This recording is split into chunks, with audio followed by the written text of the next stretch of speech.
Hey,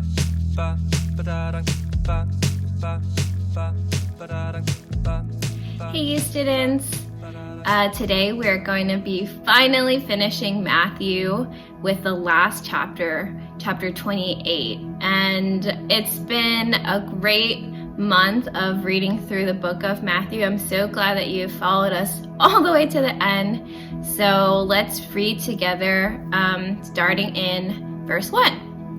So it says, "After the Sabbath, at the dawn of the first day of the week, Mary Magdalene and the other Mary went to look at the tomb. There was a violent earthquake, for the angel of the Lord came down from heaven and going to the tomb rolled back the stone and sat on it. His appearance was like lightning, and his clothes were white as snow. The guards were so afraid of him that they shook and became like dead men. The angel said to the woman, 'Do not be afraid, for I know that you are looking for Jesus who was crucified. He is not here. He is risen, just as he said. Come and see the place where he lay. Then quickly go and tell his disciples, he is risen from the dead and is going ahead of you to Galilee. There you will see him, and now I have told you.'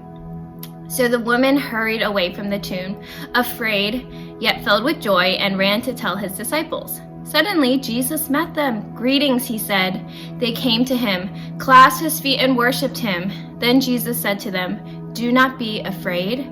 Go and tell my brothers to go to Galilee. There they will see me.'" This is the word of the Lord.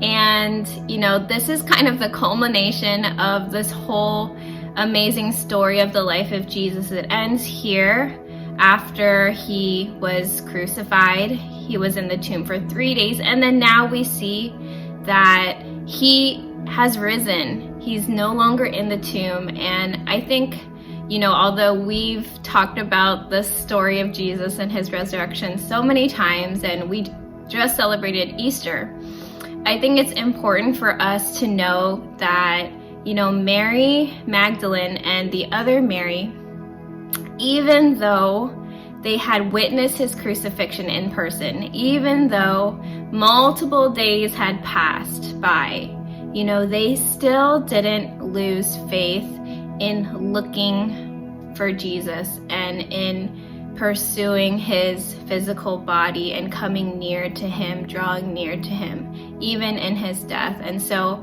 to me, I just feel really convicted and encouraged in knowing that no matter the times where we feel so close to God, he's performing miracle after miracle, we're following him. And then there are times where it feels like Jesus has been taken from us and we don't hear him, we don't see him, and yet we still need to pursue him.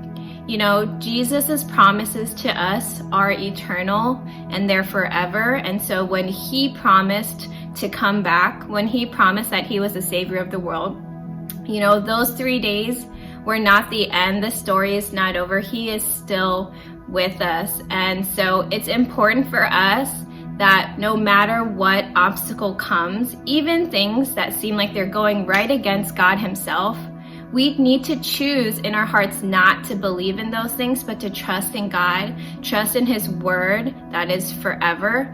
And in doing that, we're able to not be shaken and moved in our faith, and we're able to grow and pursue him. And so I just want to encourage you guys today that the story of Jesus' death and resurrection is amazing for us. It's life-changing.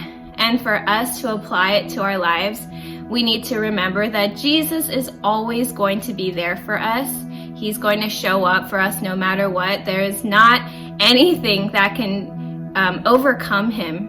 And so that is really great news for us.